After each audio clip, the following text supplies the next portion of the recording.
Hello and welcome to this episode of Tripology. It's the only backpacking show where the hosts pack all their belongings into a tiny little bag and head off around the world. I'm Alan, and I'm here with my best friend and one of the greatest travellers on the old internet.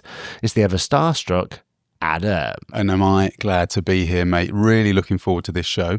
Going to give you a little update as to what I've been doing the last week. As you all know, I turned 36. Can you bloody believe it? And then we're going to do a little rice for breakfast, the food section, that's back. And then, of course, at the end of the show, it's Tales of a Trip, where we hear from one of you lovely listeners. Right, man. Well, very little in the way of further ado, I would like to be the first to wish you ever such an happy birthday. I'd like to wish you Storlat Nam. I want you to have the most excellent birthday of your dreams. How was it? It was absolutely brilliant, mate. It was one of my most favourite, most enjoyable birthdays in recent memory, apart from the last one that we had together. Do you remember where we were on my birthday last year? Oman. Yeah, Muscat, wasn't it? In Muscat, probably having 6 coffees. Have you been in a different location for all of your birthdays in the last 5 years? Different locations, not different countries, though. If that's what you're asking. Yeah. Oh, I did mean countries, yeah. I've done New Zealand this year. I've done New Zealand this year. And then last year I'd done Oman. And then the year before that I'd done Canada. But the year before that and the year before that I was also in Canada. What about you? I've had a good long streak of being in different countries. I was in the UK 2 years ago, but that was the first time I was in the UK for about 5 years preceding. So I've had a pretty good run. Yeah, we've got good birthdays as well, haven't we? June and August. I mean, they're like slap bang in the middle of summer, so normally fair weather, fair to say. Yeah, have you ever heard of the birthday dilemma, the birthday paradox, I think it's called? No, never. How many people do you think have to be in a room in order for it to be more than 50% likely that two of them share a birthday? Oh, isn't it ridiculously small, like 25 people or something? It's actually only 23 people, Adam. Oh, I said 25. It's not a bad guess, is it? 23 people. If there's 23 people in a room, the chances 50% or more that two of them will share the exact same birthday.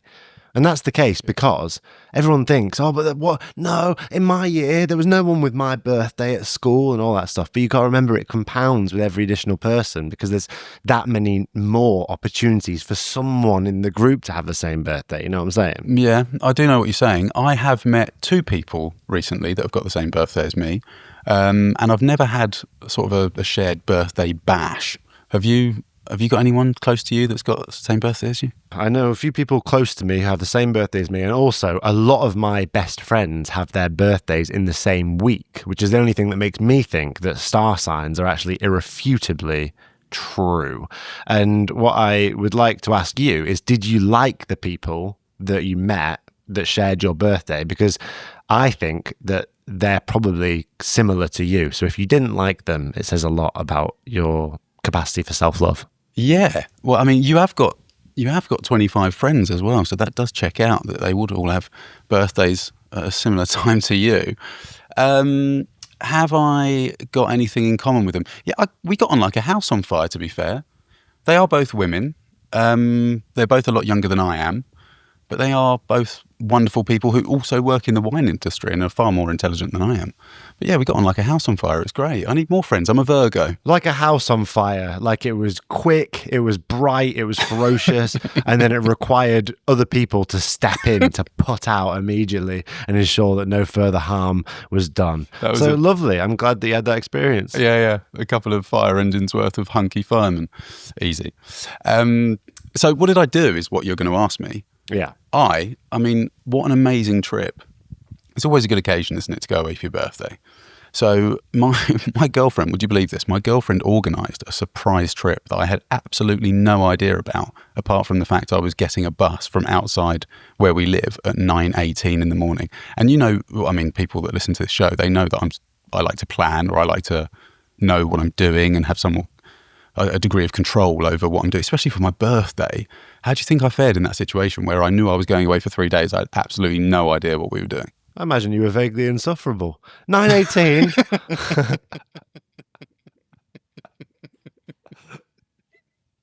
Insufferable. That's the age, though. That's not just my personality. No. I mean, I completely surrendered, and I just said, all right, let's go for it. Did you surrender in a way that she knew you were unhappy about it? Fine, I surrender. 9:18, I'll be ready. I'll be there. On my birthday. We're doing what you want, are we? A bus at 9:18? Great. No. Every 5 minutes you can imagine me going, just make sure this is definitely something that you think I would want to do.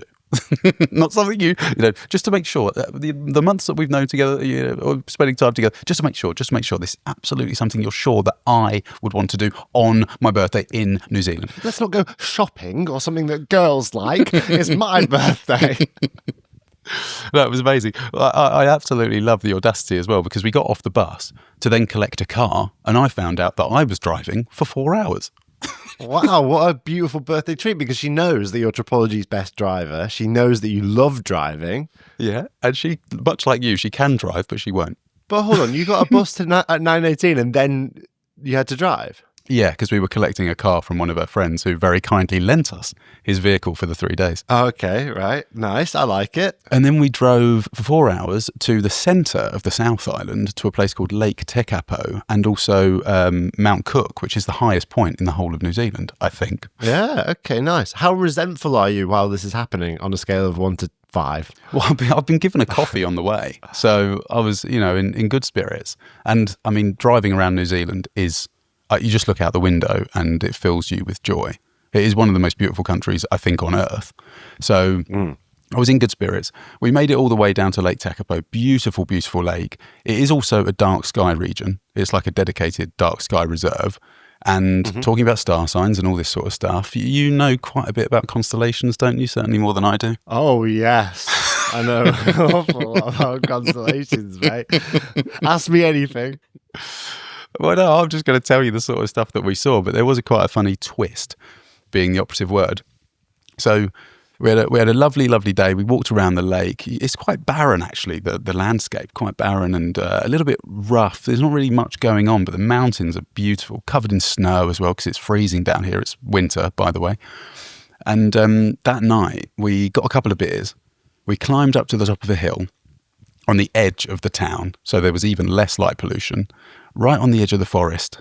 And we were just sitting there. It was like kids in an American film. It was amazing. I just felt like a little child again. It's so nice. Why American? You were like, hey, you want some candy?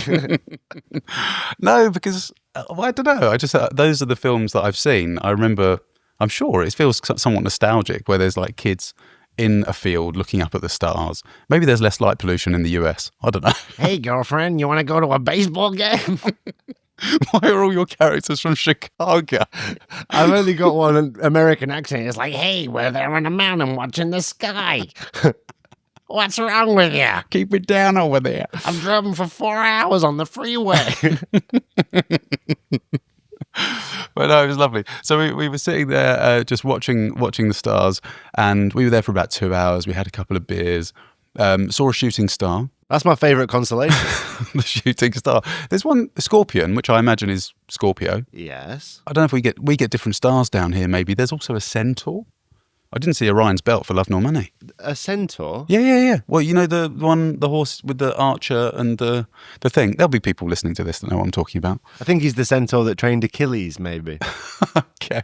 Yeah, anyway, you know what it's like in dark sky regions? There's almost too many stars. The only other time I've seen a sky like this, I guess actually maybe in kind of roughly where we were in BC, but definitely in the outback. When you look up, and it looks ridiculous, quite honestly. I feel that way about the universe writ large. It's ridiculous. Too many stars.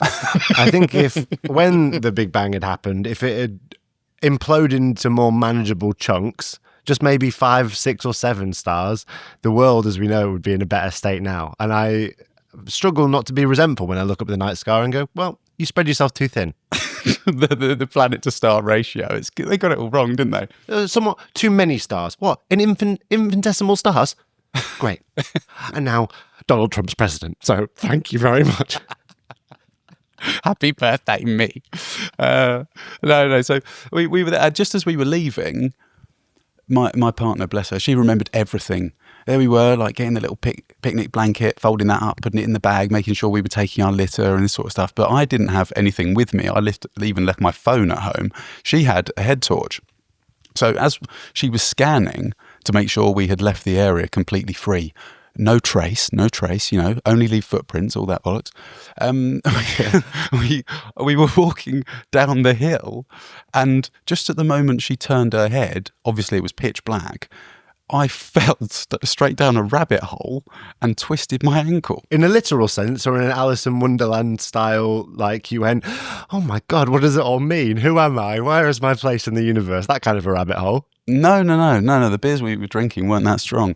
It was a literal rabbit hole, and my foot went straight down it. I sprained it immediately. That's my least favourite type of rabbit hole.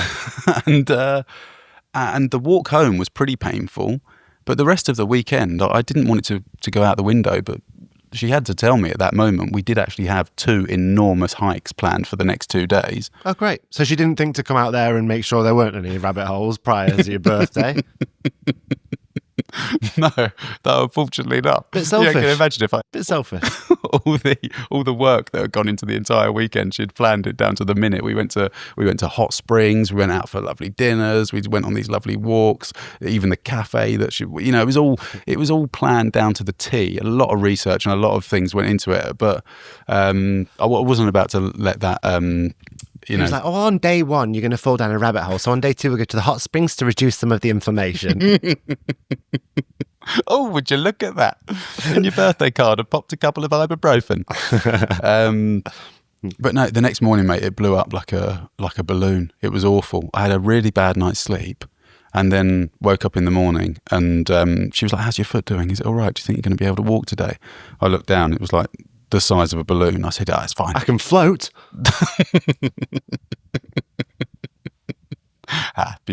No, it was. I'm still suffering, basically, mate, is what I'm saying. But it was amazing time. We did so many things, and like I said, it seems like it's a shame now that I didn't do this sort of thing for all of my previous birthdays. Well, I'm very, very sorry that you had a somewhat uncomfortable time, but I'm very, very happy that there's someone there who cares for you enough that they would give you the kind of wonderful birthday that I gave you the last year in Muscat, because I was just such a great partner to you then, and she's a great partner to you now, and that's okay. We have different partners at different stages of our lives. I'm very, very happy for you. Let's hear from our sponsors. Many of us go travelling to find ourselves, but what does that really mean? Yeah, a lot of us go travelling searching for meaning, and while you certainly can find some answers climbing up a mountain or snorkeling in a beautiful reef, sometimes we need some help to even ask the right questions. That's why we've teamed up with BetterHelp in a paid partnership that offers you the chance to try therapy. You know what it's like, Alan. Moving countries, time zones, jumping around from hostel to hostel, having no schedule. These are reasons travellers often rule out therapy. I've been using the service for 6 months and I've travelled a lot during that time. Organising therapy sessions using the online platform couldn't be easier. I've been working with my therapist on some deep-rooted issues and I'm now in a much happier place. Yeah, starting therapy with BetterHelp literally couldn't be easier. You simply fill out a questionnaire and you'll be matched with a therapist as soon as possible. It's also easy to switch therapists at any time with no extra cost. BetterHelp strives to pair you with a therapist that's right for you. With thousands of positive reviews, us included, BetterHelp is a platform you can trust. Click the link in the description or go to betterhelp.com/tripology podcast and get 10% off your first month of therapy. There are many components that go to making an absolutely fantastic, effervescent sort of a birthday, and just one of those components is what you insert into your mouth whilst having it. I'm talking, of course, of the birthday meal. Oh, let's go and hear what Adam had in an item he likes to call Rice for breakfast. Rice for breakfast? You can't have rice for breakfast. Rice for breakfast, mate. It's back. It's been a few weeks. It is my birthday. And like I was saying, my partner, she's curated this whole weekend for me. I didn't know that I was going to have this on my birthday, but it was so bloody delicious. I've decided to talk about it on the podcast. So the meal that I had, it kind of defines British food. Think about the most iconic British food you could potentially have on your birthday. birthday cake. Is that British? A birthday cake? Well, they sometimes have them in the supermarket. That one that's a caterpillar on a big chocolate log, I reckon he's British. Oh, no, she knows me pretty well. Do you think that would have been something that she organised for my birthday? A bloody Tesco's caterpillar. What's it even called? Charlie or something? Don't look down on that caterpillar, mate. He's an iconic part of British culture. No, it's not that. Go on, I'll give you one more guess. Iconic British food. Think about it. Like a sort of brown carvery with a Yorkshire pudding and gravy on it and beef. Everything that's brown on a plate. Even more British than that. It's fish and chips, mate. Oh, that's difficult to pronounce in New Zealand. Because they say, go on, you're the one who can do accents. Well, they famously allied the I sounds and say something akin to fish and chips. But that also sounds a bit Scottish. Yeah, well, they're, Fish and chips. similar accents. Yeah. There is actually a place in the South Island called Dunedin, which I've been told is the Gaelic word for Edinburgh. No way. So the fish and chips, mate, that's what we had. And in Lake Takapo, there's this little car park. There's not much there. But around the side of the lake, there's this food truck that's called the Better Batter. And it does traditional fish and chips, traditional British fish and chips served by an Indonesian man and his Korean wife. Oh, perfect. Well, I like that because they know what they're doing. Yeah. But it is honestly absolutely delicious. And I was so happy that this was going to be my birthday meal. Love a food truck at the best of times. But we got the chips, the fries, and also the fish, and then some crispy squid. And we walked it back under the stars and then ate it in a backpacker hostel. So you can believe I was totally fucking made up, mate, because I was there with my bottle of Chardonnay, bottle of natural wine Chardonnay that I bought from work, and I had my fish and chips, and it was just stellar, just so on point, exactly as if I had designed it myself. Are they just fighting against their Asian etymology, the people making that fish and chips? They're like, no, we're just going to do fish and chips. It's going to be British cuisine. Oh, well, should we not add something else to it? No, fish and chips. That's all we're going to do. It's just fish and chips. Are you sure we don't want to add anything else? Oh, it's crispy squid, fine.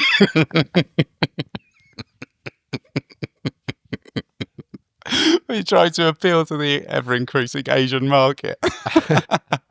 Whatever. Fish and chips and squid, and we'll do a few prawn crackers, but that's it. Multicultural's the new cultural.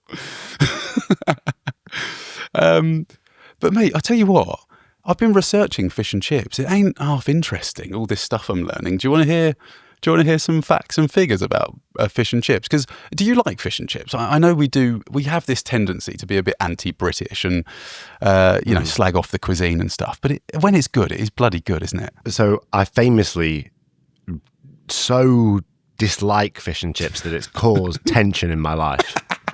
Go on, tell me. It's caused full-on arguments. What is it you don't like about it? Well, it stems back to wanting mushy peas at Harry Ramsden's when I was a kid, and I was rude to my parents, and so was denied the mushy peas, and that caused such a visceral scar in my mind that I feel sick at the thought of fish and chips. And then later in life, I've justified that by saying that they're slightly too greasy for me. Mm-hmm. But it's difficult because what I've found is when people want you to have fish and chips and you say, I'm okay, I don't actually want to have the fish and chips, that causes such a terrible reaction to the people. People really want you to have fish and chips when they want to have fish and chips, I've noticed. Yeah, I could imagine that being true. Do you think that's because deep down, and it's not even that deep, we all know that it is so unhealthy that they feel somewhat challenged? Might be it, yeah. I think it's to do with the unhealthiness. I think it's to do with the Harry Ramsden's mushy peas incident. I think there's a lot of baggage around fish and chips. Yeah, I mean, like most British foods, and probably foods in this ilk, which are your fast food kind of category, it's fried, it's fatty, it's carbohydrates on carbs. But when it's gourmet and when it's expensive and when it's made by an Indonesian man and his Korean wife in a food truck next to a lake, yeah. It can be great. It can be really, really good.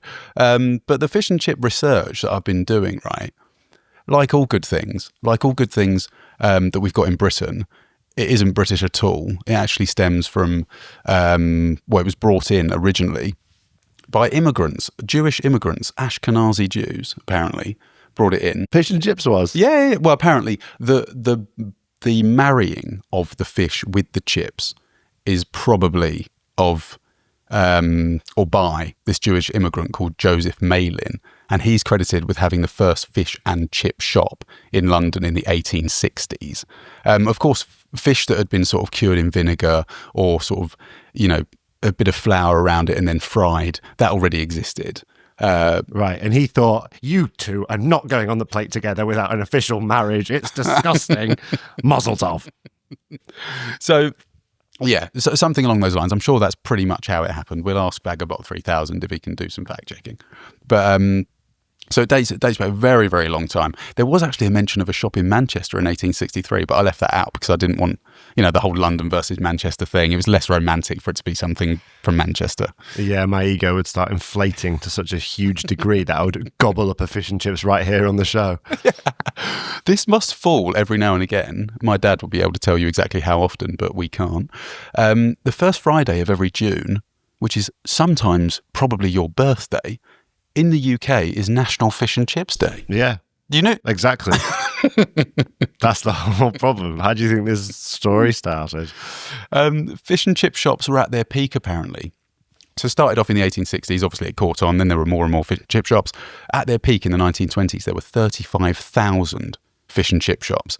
That has reduced, and now there's only about 10,500. But guess what? It's still more than McDonald's, KFC, Burger King and Subway combined. If only they were banded together under one franchise. We'll try and take on fish and chips. Yeah, we'll try and take on those other franchises like McDonald's, Oh, you mean like Harry Ramsden did? What even happened to that?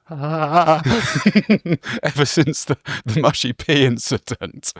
But another interesting thing, throughout World War I and World War II, fish and chips was one of the only foods that wasn't rationed. Famously referred to by Winston Churchill as the good companions. Wow. That's cute, isn't it? I mean, the actual good companion for Winston Churchill was cocaine, so it seems... But unfortunately, he saw more fit to ration that than the old fish and chips. Dear, oh dear. That'll stay in. But today, Brits, this is mind-blowing. If this is true, which I hope it is, because I did look at a couple of different sources, and I'm not talking about tartar. Today... I knew you couldn't resist. As soon as you used that word, I knew. Well, what do you have? What do you have when you do? Imagine if you were someone who liked fish and chips, what would you have? Which sauce? Would you have a sauce? Curry sauce? I'd probably have tartar. I certainly wouldn't fucking do curry or brown or gravy or anything that I've seen other people do in a fish and chip shop. Or ketchup. And did you put vinegar and salt on chips? It don't have to be next to a fish. Don't. I'm catatonic in the corner of the shop. I just let them do whatever they want.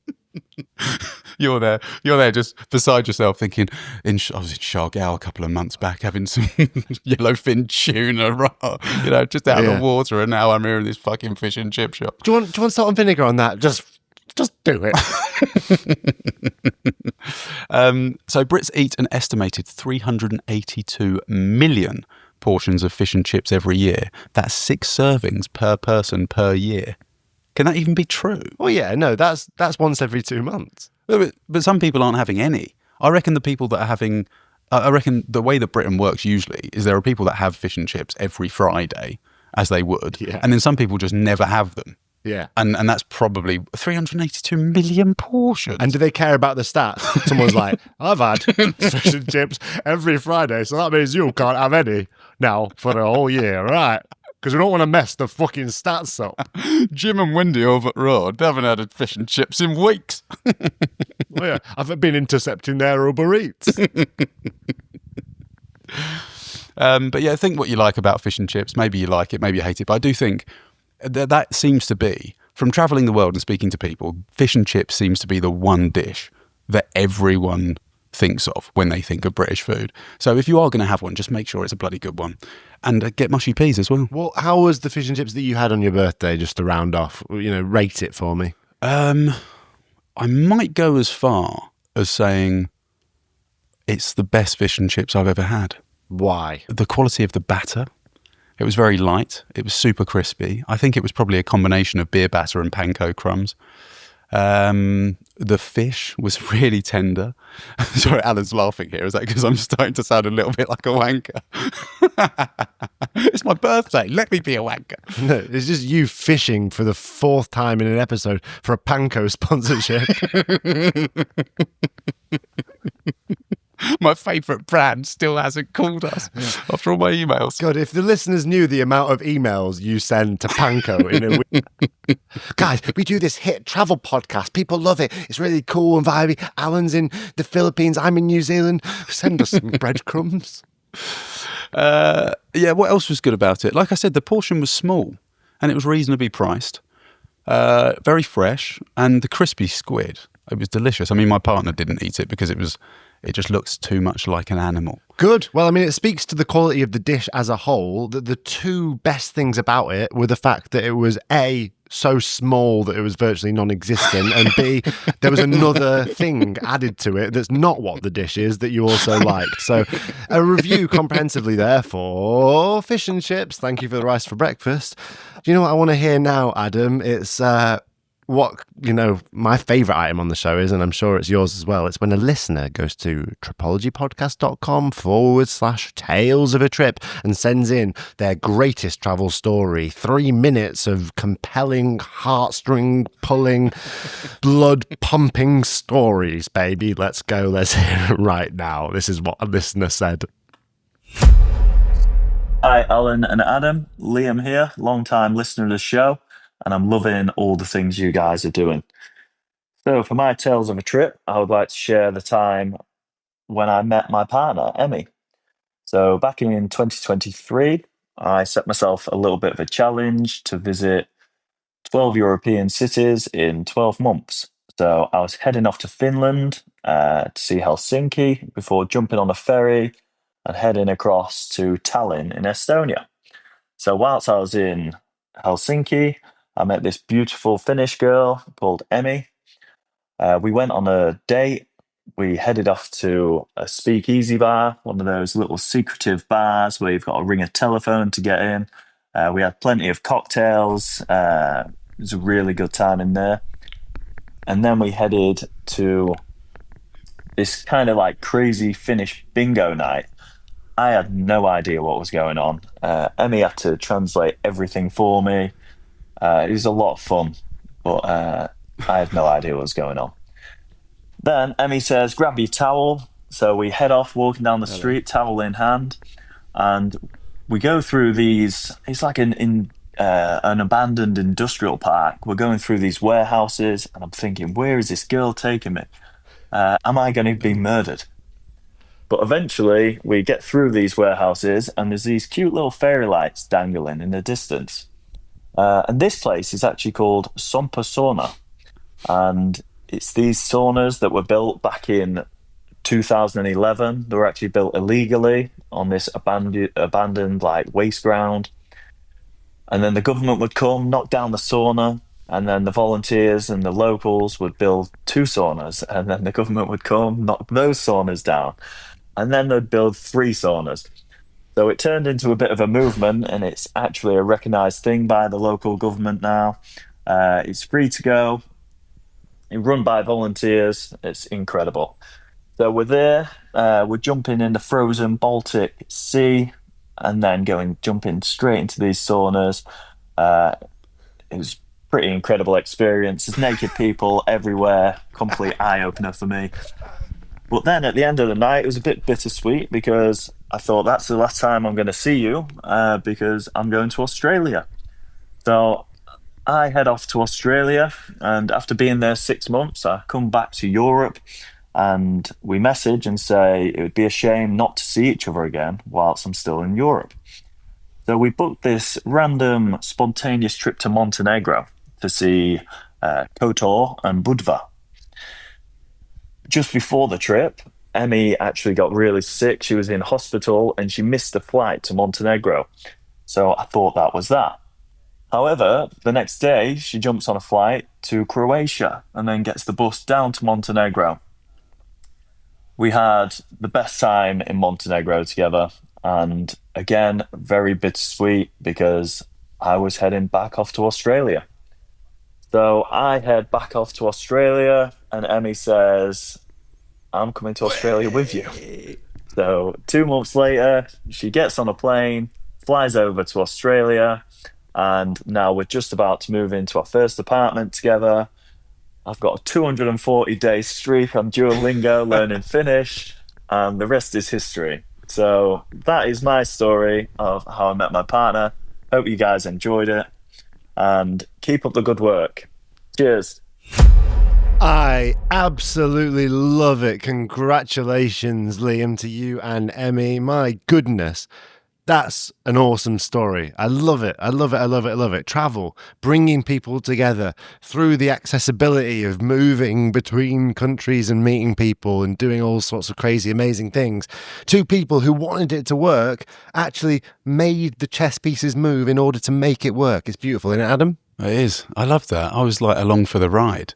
I just, that kind of excitement that you feel when you're in this kind of relationship and you're not quite sure where it's going to go and everything's novel and new and there's travel involved as well that heightens the senses and there's speakeasy bars and naked people everywhere. I mean, God, what a trip. That's awesome. It's also the uncertain nature of it gives you this like resigned feeling of like, oh, maybe they're not going to make it to Montenegro. Oh, I guess it's not going to quite work. But it can work. Yeah, it definitely can. I mean, both of them needed to put everything on the line, I suppose, because it's not just about Emmy saying, do you know what, I really want to be with you and I'm going to pull the trigger here on a flight and I'm going to come to Australia. It's also about Liam accepting that as something and then sort of going, I mean, it's like jumping in at the deep end, isn't it? But yeah, I just love the story from start to finish. Thanks so much, mate, for sending it in. We do, of course, talk to Liam quite often. He's sort of I feel like he's a good mate now, and I just bloody hope... He's a Patreon subscriber, isn't he? Liam's one of the people that went over to Tripology podcast on Patreon, and he's a good friend of ours as a result of that. Yeah, one of the OGs, supports us quite literally.